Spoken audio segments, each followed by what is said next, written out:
ಜೈ ಭಾರತ ಜನನೀಯ ತನುಜಾತೆ, ಜೈ ಹೇ ಕರ್ನಾಟಕ ಮಾತೆ. Welcome back to ಮತ್ತೊಂದು ಹೊಸ ಎಪಿಸೋಡ್ ಥ್ಯಾಂಕ್ಸ್ ವಿತ್ ಅಂಕಲ್ಗಿ ಅಂತ. ಈ ಥರ ಪ್ರತಿ ವಿಡಿಯೋದಲ್ಲೂ ನಾನು ಹೇಳಿ ಇಂಟರ್ವ್ಯೂನ ಶುರು ಮಾಡಬೇಕಾದ್ರೆ ನನ್ನಲ್ಲಿ ಜೋಶ್ ಇರ್ತಾ ಇತ್ತು. ಬಟ್ ನಿನ್ನೆ ಆಗಿರ್ತಕ್ಕಂಥ ಸಿಚುವೇಶನ್, ನಿನ್ನೆ ಆಗಿರ್ತಕ್ಕಂಥ ಒಂದು ಘಟನೆಯನ್ನು ನೆನಪಿಸ್ಕೊಂಡಾಗ ಈ ವಿಡಿಯೋನ ಹೆಂಗೆ ಮಾಡಬೇಕು ಅನ್ನೋದೇ ನನಗೆ ಅರ್ಥ ಆಗ್ತಿಲ್ಲ. ಬಿಕಾಸ್ ಯಾರೋ 11 ಜನ ಅಮಾಯಕರು ನಿನ್ನೆ ಪ್ರಾಣ ಕಳ್ಕೊಂಡಿದ್ದಾರೆ. ನಾನಿಲ್ಲಿ ಯಾರನ್ನೂ ಬ್ಲೇಮ್ ಮಾಡಕತ್ತಿಲ್ಲ. ಯಾಕಂದ್ರೆ ಎವ್ರಿಥಿಂಗ್ ಈಸ್ ಹ್ಯಾಪೆಂಡ್, ಮುಗಿದೈತಿಲ್ಲ. ಆದರೂ ಇದ್ರ ಬಗ್ಗೆ ನಂಗೆ ಮಾತಾಡಬೇಕು ಅಂತ ಯಾಕೆ ಅನ್ನಿಸ್ತಂದ್ರೆ, ಅಮಾಯಕರು ರೀ ಅವ್ರು ಯಾರೋ ಎಲ್ಲರೂ ಅಗರ್ಭ ಶ್ರೀಮಂತನ ಮಕ್ಕಳೇನಲ್ಲ. ಒಬ್ಬ ಗಂಡ ತನ್ನ ಹೆಂಡತಿನ ಕಳ್ಕೊಂಡಿದ್ದಾನೆ ನಿನ್ನೆ, ಒಂದು ತಾಯಿ ತನ್ನ ಮಗನ್ನೇ ಕಳ್ಕೊಂಡಿದ್ದಾಳೆ, ಒಬ್ಬ ತಂದೆ ತನ್ನ ಮಗನ್ನೇ ಕಳ್ಕೊಂಡಿದ್ದಾನೆ, ಒಬ್ಬ ಸಹೋದರ ಅವರ ತಂಗಿನ ತಮ್ಮನ್ನ ಕಳ್ಕೊಂಡು 11 ಜನ ಅಮಾಯಕರು. ಯಾಕೆ ಸತ್ರು? ಯಾಕೆ ಹಿಂಗಾಯ್ತು? ಮೊನ್ನೆ 18 ವರ್ಷಗಳ ನಂತರ RCB ಮೊದಲ ಬಾರಿಗೆ ಟಾಟಾ IPL 18ನೇ ಆವೃತ್ತಿಯಲ್ಲಿ ಕಪ್ ಗೆಲ್ಲುತ್ತೆ.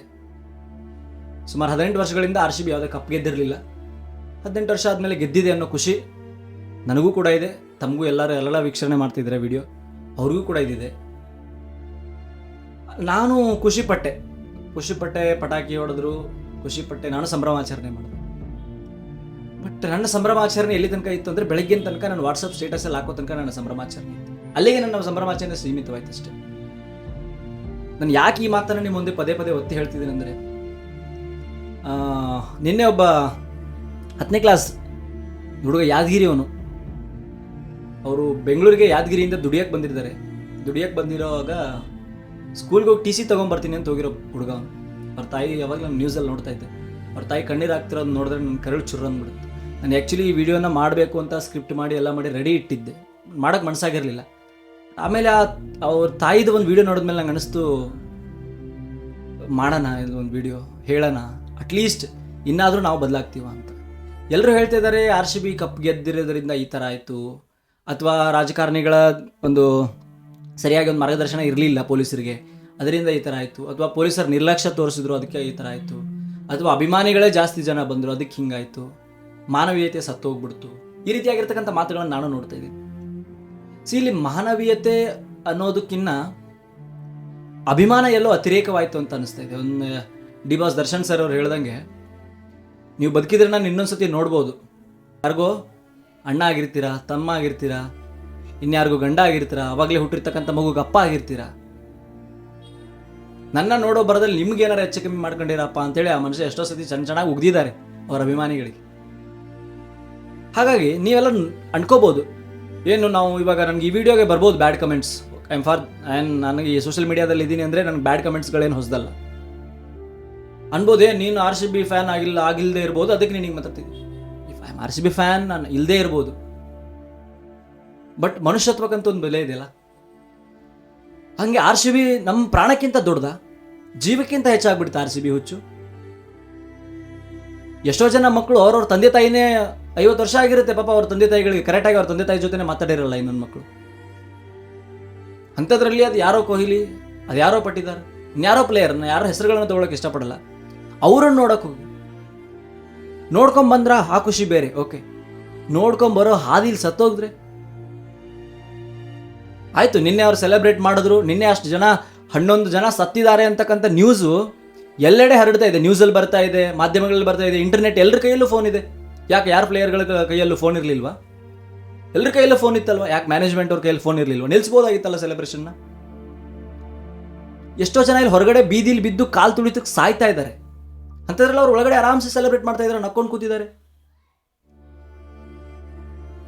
ಅರ್ಥ ಮಾಡ್ಕೋಬೇಕಾಗಿರೋದು ಇಷ್ಟೇ. ಇಲ್ಲಿ ಯಾರು ನಮ್ಮನ್ನು ಬಂದು ಸಾಕಲ್ಲ, ಯಾರು ನಮ್ಮ ಮನೆ ನಡೆಸಲ್ಲ. ನಾವು ದುಡಿಬೇಕು, ಆ ಮನೆ ಮಗನೇ ದುಡಿಬೇಕು, ಆ ಮನೆ ಮಗನೇ ಆ ಮನೆ ನಡೆಸಬೇಕು. ಪರಿಹಾರ ಅಂತೇಳಿ ಏನು ಒಂದು 10 ಲಕ್ಷ ಕೊಡ್ತಾರ ಗೌರ್ಮೆಂಟ್ ಅವರು? ಕೊಟ್ಟರು ಅಂತ ಅನ್ಕೊಳ್ಳಿ, ಅಂದರೆ ಆ ತಂದೆ ತಾಯಿ ಮಕ್ಕಳ ಬೆಲೆ 10 ಲಕ್ಷ ಅಷ್ಟೇನಾ? 50 ಲಕ್ಷ ಕೊಟ್ಟರು 50 ಲಕ್ಷ ಅಷ್ಟೇನಾ? 1 ಕೋಟಿ ಕೊಟ್ಟರು 1 ಕೋಟಿ ಅಷ್ಟೇನಾ? ಮಗ ಇದ್ದಿರೋ ಥರ ಆಗತ್ತಾ ಮನೇಲಿ? ಆ ಮಗಳು ಇದ್ದಿರೋ ಥರ ಆಗತ್ತಾ ಮನೇಲಿ? ಆ ಗಂಡನಿಗೆ ಆ ಹೆಂಡತಿ ಇದ್ದಿರೋ ಥರ ಆಗತ್ತಾ ಮನೇಲಿ? ಅವ್ರ ನೆನಪುಗಳು ಕಾಡಲ್ವ ಅವ್ರಿಗೆ? ನಿಮ್ಮ ಅತಿರೇಕದ ವರ್ತನೆ, ಎಲ್ಲರ ಅತಿರೇಕದ ವರ್ತನೆಯಿಂದ ಈ ಥರದ ಸಾವುಗಳಾಗಿರೋದು. ಎಷ್ಟಂತಾರೆ ಪೊಲೀಸರು ನೋಡ್ಕೊತಾರೆ, ಅಲ್ಲಿ 3 ಲಕ್ಷಕ್ಕಿಂತ ಅತಿ ಹೆಚ್ಚು ಜನ ಅಭಿಮಾನಿಗಳು ಹೋಗಿದ್ದಾರೆ. ಎಷ್ಟು ಸಾವಿರ ಜನ ಪೊಲೀಸರು ಇದ್ದಾರೆ ರೀ. ಅವ್ರ ತಂದೆ ಹೇಳ್ತಾ ಇದ್ರು, 100 ಕೋಟಿ ಆಸ್ತಿ ಮಾಡಿಟ್ಟಿದ್ದೀನಿ ಸರ್, ಏನು ತಗೊಂಡೋಗ್ಲಿಲ್ಲ ನನ್ನ ಮಗ ಅಂತ. ಎಷ್ಟು ಅದರಲ್ಲಿ ಹೊತ್ತು ಅವ್ರದ್ದು ಇಂಟರ್ವ್ಯೂ ನೋಡ್ತಾ ಇದ್ದೆ ನಾನು ಇದರಲ್ಲಿ ಟಿವಿಯಲ್ಲಿ, ಅವ್ರ ಬೈಟ್ ನೋಡ್ತಾ ಇದ್ದೆ, ತುಂಬ ಬೇಜಾರಾಯ್ತು ನನಗೆ. ನಾನು ಸ್ವಾರ್ಥಿಯಾಗಿ ನನ್ನ ಮಗನಿಗೋಸ್ಕರ ಆಸ್ತಿ ಮಾಡಿಟ್ಟಿದ್ದೀನಿ ಸರ್, ನನ್ನ ಮಗನ ಬಾಡಿ ಏನಾದ್ರು ಪೋಸ್ಟ್ ಮಾಡಮ್ ಕೂಡ ಮಾಡಿಬಿಡಿ, ಹಂಗೆ ಕೊಡ್ರಿ ಅಂತ ಕೇಳ್ತಾ ಇದ್ದಾರೆ ಅಷ್ಟು ಜನ. ಎಲ್ಲಿಂದ ದೂರದಿಂದ ನಾವು ಬಂದು ಯಾರನ್ನೋ ನೋಡೋ ಅವಸರದಲ್ಲಿ ಈ ರೀತಿ ಅವಘಡಗಳನ್ನು ಮಾಡ್ಕೊಂಡ್ರೆ ಯಾರು ಜವಾಬ್ದಾರಿ? ಆಯಿತು, 11 ಜನದ ಕತೆ ಬಿಡಿರಿ, ಇನ್ನೂ ಎಷ್ಟೋ ಜನ ಆಸ್ಪತ್ರೆಯಲ್ಲಿ ಇದಾರಲ್ಲ ಅವ್ರದ್ದು, ಅಕಸ್ಮಾತ್ ಅವರಲ್ಲಿ ಯಾರಿಗೇನಾರು ಹೆಚ್ಚು ಕಮ್ಮಿ ಆದರೆ ಇದಕ್ಕೆಲ್ಲ ಉತ್ತರ ಕೊಡಬೇಕಾಗಿರೋದು ಯಾವುದೇ ಸರ್ಕಾರ ಅಲ್ಲ, ಯಾವುದೇ ತಂಡ ಅಲ್ಲ, ಯಾವುದೇ ತಂಡದ ಮ್ಯಾನೇಜ್ಮೆಂಟ್ ಅಲ್ಲ, ನಾವುಗಳು ಇದಕ್ಕೆ ಉತ್ತರ ಕೊಡ್ಬೇಕ್ರಿ. ಯಾಕಂದ್ರೆ ನಮ್ಮಿಂದನೇ ತಾನೇ ಆಗಿದ್ದಿದ್ದು, ಅಭಿಮಾನಿಗಳಿಂದನೇ ತಾನೇ. ಹಾಗಂತ ನಾನು ಯಾವುದೇ ಅಭಿಮಾನಿಗಳನ್ನು ಕೂಡ ದೋಷಿಸ್ತಾ ಇಲ್ಲ ಇಲ್ಲಿ. ಒನ್ ಜಾಯಿಂಟ್ ಕನ್ನಡ ನಮ್ಮ ಯೂಟ್ಯೂಬ್ ವಿನಯ್ ಅವ್ರದ್ದು ವಿಡಿಯೋ ನೋಡ್ತಾ ಇದ್ದೆ. ಹಿ ವಾಸ್ ದೇರ್, ವಿಕ್ಟಿಮ್ ಅವ್ರು ಅಲ್ಲೇ ಇದ್ದಾರೆ, ಅವ್ರ ಕಣ್ಮುಂದೆನೇ ಇದೆಲ್ಲ ಆಗಿದೆ. ಅವ್ರು ಹೇಳ್ಬೇಕಾದ್ರೆ ಅವ್ರ ಕಣ್ಣಂಚಲ್ಲಿ ನೀರು ಬರ್ತಾ ಇತ್ತು. ನನ್ನ ಮುಂದೆನೇ ಕಾಲು ತುಳಿದಕ್ಕೆ ಸಿಕ್ಕಾಕೊಂಡಿದ್ದಾರೆ. ಅದಾದ್ಮೇಲೆ ಇವತ್ತಿನ ವಿಡಿಯೋಗಳನ್ನ, ಇವತ್ತಿನ ಫೋಟೋಸ್ ನೋಡಿದ್ರೆ ವಿಧಾನಸೌಧದ ಪರಿಸ್ಥಿತಿ ಯಾವ ರೀತಿಯಾಗಿದೆ. ಅದನ್ನ ಮಾಡಕ್ಕೆ ಅವ್ರು ಮತ್ತೆ ಟೆಂಡರ್ ಕರಿಬೇಕು, ಮತ್ತೆ ಆ ದುಡ್ಡಲ್ಲಿ, ನಮ್ಮ ದುಡ್ಡಲ್ಲಿ ಅವ್ರು ಮತ್ತೆ ಇನ್ನೊಂದು ತಿನ್ಕೊಂಡು ಆರಾಮ್ಸೆ ಇರ್ತಾರೆ. ನುಚ್ಚು ನೂರಾಗೋಗ್ಬಿಟ್ಟಿದೆ ವಿಧಾನಸೌಧದ ಮುಂದಿನ ಪರಿಸ್ಥಿತಿ. ಎಷ್ಟೋ ಜನ ಸ್ಟ್ರೀಟ್ ಲೈಟ್ಗಳ ಮೇಲೆ ಕೂತ್ಕೊಂಡಿದ್ದಾರೆ, ಎಷ್ಟೋ ಜನ ಮರ ಏರ್ ಕೂತ್ಕೊಂಡಿದ್ದಾರೆ. ಅಲ್ಲ, ನೀವು ಅವ್ರನ್ನ ನೋಡಕ್ ಹೋಗಿದ್ರಾ ಅಥವಾ ಅವ್ರು ನಿಮ್ಮನ್ನ ನೋಡ್ಲಿ ಅಂತ ಆ ರೀತಿಯಾಗಿರ್ತಕ್ಕಂಥ ವರ್ತನೆಗಳನ್ನು ಮಾಡ್ತಿದ್ರಾ? ಅಲ್ಲಿ ಜನಗಳು ನನಗೆ ಅದೇ ಅರ್ಥ ಆಗ್ತಿಲ್ಲ. ಅತಿರೇಕ ಇರಲಿ, ಸಂಭ್ರಮಾಚರಣೆ ಇರಲಿ, ನಾವು ಸಂಭ್ರಮಾಚರಣೆಯನ್ನ ಯಾವತ್ತೂ ಬೇಡ ಅಂದಿಲ್ಲ. ಸಂಭ್ರಮಾಚರಣೆನ ನಾವು ಯಾವತ್ತೂ ಇಲ್ಲಿ ತನಕ ನಾವು ಯಾರು ಬೇಡ ಅಂತ ಹೇಳಿಲ್ಲ. ಇರಲಿ ಸಂಭ್ರಮಾಚರಣೆ, ಹೌದು, ಗೆದ್ದವರಿಗೆ ಗೌರವ ಕೊಡಿ. ಆದರೆ ಒಂದು ಟ್ರೋಫಿ 11 ಜನ ಸಾವಿನ ಮೇಲಾಯ್ತಾ? 11 ಜನಕ್ಕೆ ಸಾವಿಗೂ ಮಿಗಿಲಾಗಿರ್ತಕ್ಕಂಥದ್ದು ಒಂದು ಟ್ರೋಫಿ ಆಯ್ತಾ? ಯಾಕೆ ನಾನು ಈ ಮಾತನ್ನ ಇಷ್ಟು ಆವೇಶದಿಂದ ಅಥವಾ ಇಷ್ಟು ರೋಷದಿಂದ ಹೇಳ್ತಿದ್ದೀನಿ ಅಂದ್ರೆ, ದೇ ಆರ್ ಗೆಟಿಂಗ್ ನ್ಯೂಸ್. ಯಾಕೆ ಯಾರ ಹತ್ರ ಮೊಬೈಲ್ ಇರಲಿಲ್ವಾ? ಅಲ್ಲಿ ಒಳಗಡೆ ಇದ್ದವ್ರ ಹತ್ರ ಯಾಕೆ ನೆಟ್ವರ್ಕ್ ಇರಲಿಲ್ವಾ? ನಿಲ್ಲಿಸ್ಬೋದಾಗಿತ್ತಲ್ಲ ಸಂಭ್ರಮಾಚರಣೆಯನ್ನ. ಯಾಕೆ RCB ಟೀಮ್ ಅವ್ರಿಗೆ ನಿನ್ನೆನೆ ಸೆಲೆಬ್ರೇಟ್ ಮಾಡಬೇಕು ಅಂತ ಏನಾದ್ರು ಇತ್ತಾ? ಅಟ್ಲೀಸ್ಟ್ ಒಂದಿನ ಪ್ಲಾನ್ ಮಾಡಿ, ಏನೋ ಒಂದು ಮಾಡಿ, ಎಲ್ಲ ಆಯೋಜನೆಗಳನ್ನು ಮಾಡಿದ್ಮೇಲೆ ಮಾಡ್ಬೋದಿತ್ತಲ್ಲ. ನಾನು ಯಾರ ತಪ್ಪನ್ನು ಸಹ ಇಲ್ಲಿ ದೂರಣೆ ಮಾಡ್ತಾ ಇಲ್ಲ, ಇನ್ಯಾರನ್ನು ನಾನು ಏನು ಹೇಳ್ತಾ ಇಲ್ಲ. ಬಟ್ ಆ 11 ಜನರ ಸಾವಿಗೆ ಬೆಲೆ ಏನು? ಆ 11 ಜನ ಸಾವಿನ ಬೆಲೆ ಕಟ್ಟೋರು ಯಾರು? ಆ 11 ಕುಟುಂಬಗಳಿಗೆ ನ್ಯಾಯ ಕೊಡೋರು ಯಾರು? ಆ 11 ಜನ ಕುಟುಂಬಗಳನ್ನು ಇನ್ನು ಮುಂದೆ ನಡೆಸ್ಕೊಂಡು ಹೋಗೋರು ಯಾರು? ಆ ಮನೆಯಲ್ಲಿ ತಂಗಿ ಸ್ಥಾನ ಕೊಡೋರು ಯಾರು? ಆ ಮನೆಯಲ್ಲಿ ಮಗನ ಸ್ಥಾನ ಕೊಡೋರು ಯಾರು? ಆ ಮನೆಯಲ್ಲಿ ಹೆಂಡತಿಯ ಸ್ಥಾನ ಕೊಡೋರು ಯಾರು? ಆ ಮನೆಯಲ್ಲಿ ಗಂಡರ ಸ್ಥಾನ ಕೊಡೋರು ಯಾರು? ಅಲ್ಲಿ ಸತ್ತಿರೋರ ಲಿಸ್ಟ್ ನೋಡ್ತಾ ಇದ್ರೆ ಎಲ್ಲರೂ ಯಂಗ್ಸ್ಟರ್ಸ್, ತುಂಬಾ ಜನ, ಅನೇಕರು 20-22 ವಯಸ್ಸಿನವರು, ನನ್ನ ವಯಸ್ಸಿನವರು. 20-22 ವರ್ಷ ನಿಮ್ಮ ತಂದೆ ತಾಯಿ ನಿಮ್ಮನ್ನ ಕಣ್ಣು ಮುಂದಕ್ಕೆ ಅವ್ರಿಗಿನ್ನ ಎತ್ತರಕ್ಕೆ ಬೆಳೆಸಿ ಅವ್ರ ಮುಂದೆ ನೀವು ಸತ್ತೋಗ್ಬಿಟ್ರೆ ಆ ಜೀವಗಳಿಗೆ ಹೆಂಗೆ ಆಗ್ಬಾರ್ದು? ಅವ್ರಿಗೋಸ್ಕರ ಸತ್ರ ನೀವು? ತಂದೆ ತಾಯಿಗೋಸ್ಕರ ಸತ್ರ? ಯಾರೊಬ್ಬ ಸೆಲೆಬ್ರಿಟಿನ ನೋಡೋಕೆ ಹೋಗಿ ಎಷ್ಟೋ ಜನ ನಾನು ನೋಡ್ತೀನಿ, ಸೆಲೆಬ್ರಿಟಿಗಳು ಕಾಲ್ಗೆ ಹೋಗಿ ಬೀಳ್ತಾರೆ. ಮನೇಲಿ ಅವ್ರ ಅಪ್ಪ ಅಮ್ಮನ ಕಾಲು ಬಿದ್ದಿರ್ತಾರೋ ಇಲ್ಲೋ ಗೊತ್ತಿಲ್ಲ. ಸೆಲೆಬ್ರಿಟಿಗಳಿಗೆ ಪೂಜೆ ಮಾಡ್ತಾರೆ, ಅವ್ರ ಮನೇಲಿ ಅವ್ರ ಅಪ್ಪ ಅಮ್ಮನ ಪ್ರೀತಿಯಿಂದ ಮಾತಾಡ್ಸಿರ್ತಾರೋ ಗೊತ್ತಿಲ್ಲ. ಮಾಡಲಿ, ನಾನು ಯಾವುದಕ್ಕೂ ಬೇಡ ಅಂತ ಹೇಳಿಲ್ಲ. ಬಟ್ ಅಭಿಮಾನ ಯಾವಾಗಲೂ ಅಭಿಮಾನವಾಗಿರಲಿ, ದುರಾಭಿಮಾನ ಆಗೋದು ಬೇಡ. ಅತಿಯಾಗಿರ್ತಕ್ಕಂಥ ಅಭಿಮಾನ ಬೇಡ ರೀ ಯಾರ ಮೇಲೂ. ಇಷ್ಟೇ ಪ್ರೀತಿ, ಇಷ್ಟೇ ಇದನ್ನ ನಮ್ಮ ದೇಶದ ಮೇಲೆ ತೋರಿಸಿ, ನಮ್ಮ ದೇಶಭಕ್ತಿಗಾಗಿ ತೋರಿಸ್ರಿ.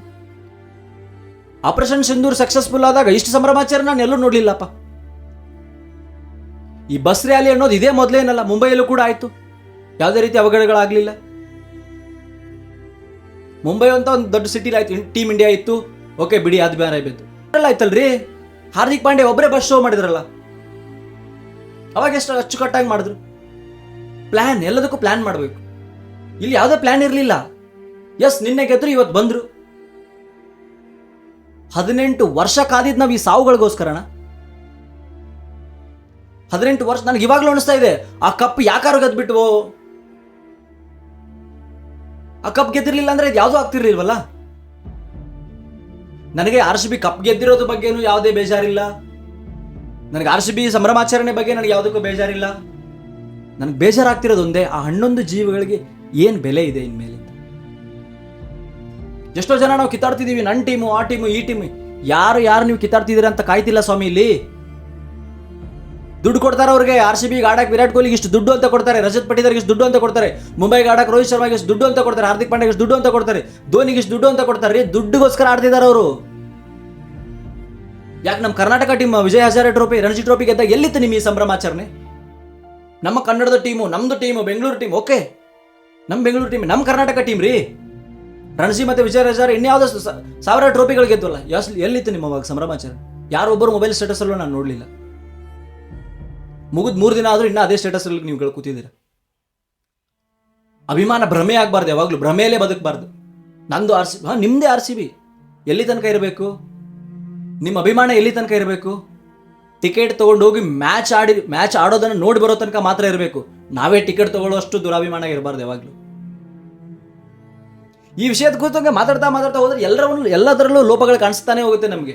ಹೇಳ್ತಾರೆ ಭದ್ರತಾ ಲೋಪ ಆಯಿತು, ಇಲ್ಲ ಸರಿಯಾಗಿರ್ತಕ್ಕಂಥ ವ್ಯವಸ್ಥೆ ಆಗಿರಲಿಲ್ಲ, ವ್ಯವಸ್ಥೆ ಲೋಪ ಆಯಿತು, ವಿಧಾನಸೌಧ ಕರ್ಕೊಂಡ್ ಬರಬಾರ್ದಿತ್ತು, ಡೈರೆಕ್ಟ್ ಆಗಿ ರೋಡ್ ಶೋ ಮಾಡಬೇಕಿತ್ತು.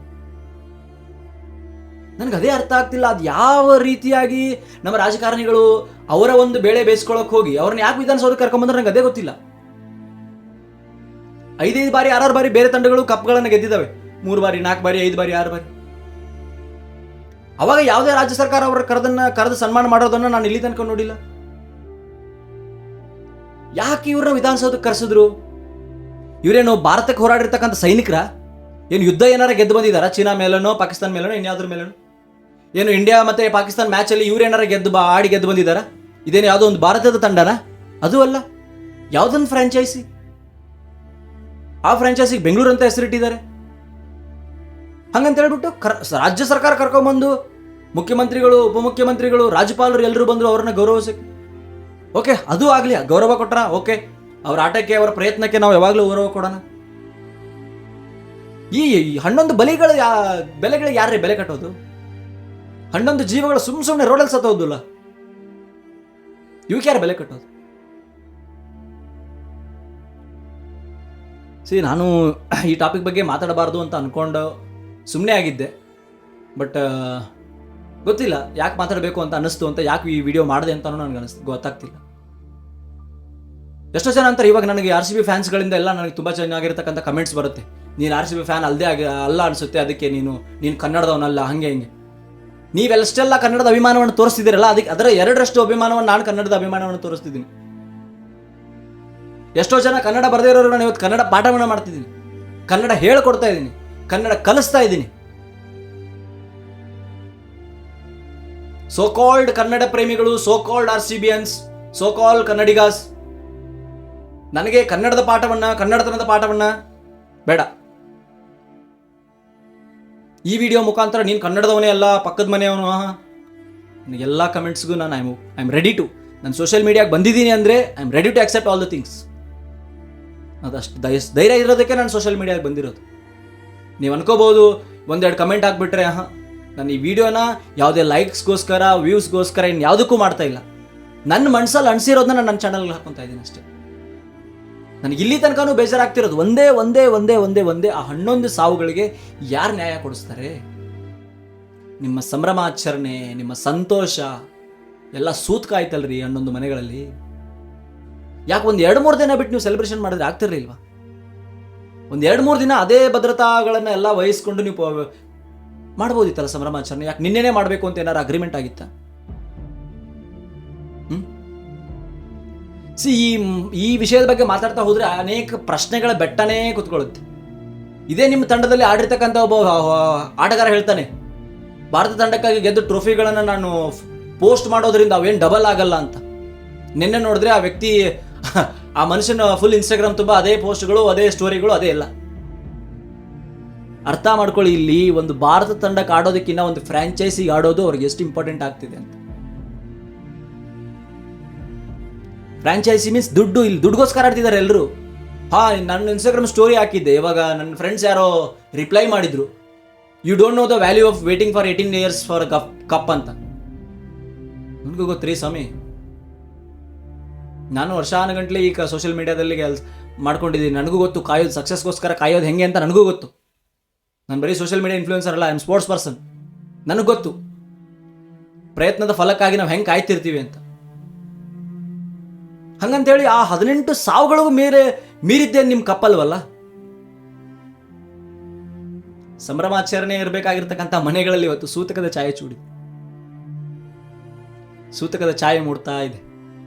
ಆ ಮನೆಗಳಲ್ಲಿ ಎಷ್ಟೋ ದಂದಾದೀಪಗಳೇ ಆರೋಗ್ಬಿಟ್ಟು. ಇದರೆಲ್ಲದರ ನಡುವೆ ನಮ್ಗೆ RCB ಹೇಳ್ಕೊಟ್ಟಿದ್ದೇನು, RCBಯಿಂದ ನಾವು ಕಲ್ತಿದ್ದೇನು, ಈ ವಿಷಯದ ಬಗ್ಗೆ ನಾನು ಮಾತಾಡ್ತಾ ಹೋದರೆ ಹಂಗೆ ಟೈಮ್ ಹೋಗ್ತಾನೆ ಇರುತ್ತೆ. ಬಟ್ ಉತ್ತರಗಳಂತೂ ನಮಗೆ ಸಿಗಲ್ಲ. ಬಟ್ ನಮ್ಮನ್ನು ಬಿಟ್ಟು ಅಗಲಿರ್ತಕ್ಕಂಥ 11 ಆತ್ಮಗಳಿಗೆ, ಅತೃಪ್ತ ಆತ್ಮಗಳಂತ ಹೇಳೋಕ್ಕೆ ಇಷ್ಟಪಡ್ತೀನಿ. ಯಾಕಂದರೆ ಪಾಪ ಅವ್ರಿಗೆ ಸಾಯೋ ವಯಸ್ಸಲ್ಲ. ತೃಪ್ತ ಆತ್ಮಗಳಿಗೆ ದೇವರು ಶಾಂತಿಯನ್ನು ನೀಡಲಿ ಅಂತ ಹೇಳ್ತಾ ಮತ್ತೆ ಮುಂದಿನ ವಿಡಿಯೋದಲ್ಲಿ ಬರ್ತೀನಿ. ಅಲ್ಲಿ ತನಕ ನೋಡ್ತಾ ಇರಿ. ಥ್ಯಾಂಕ್ಸ್ ವಿತ್ ಅಂಕಲ್ಗೆ ನಮಸ್ಕಾರ. ಅಭಿಮಾನ ಇರಲಿ, ದುರಾಭಿಮಾನ ಬೇಡ. ನಮಸ್ತೆ. ಜೈ ಕರ್ನಾಟಕ.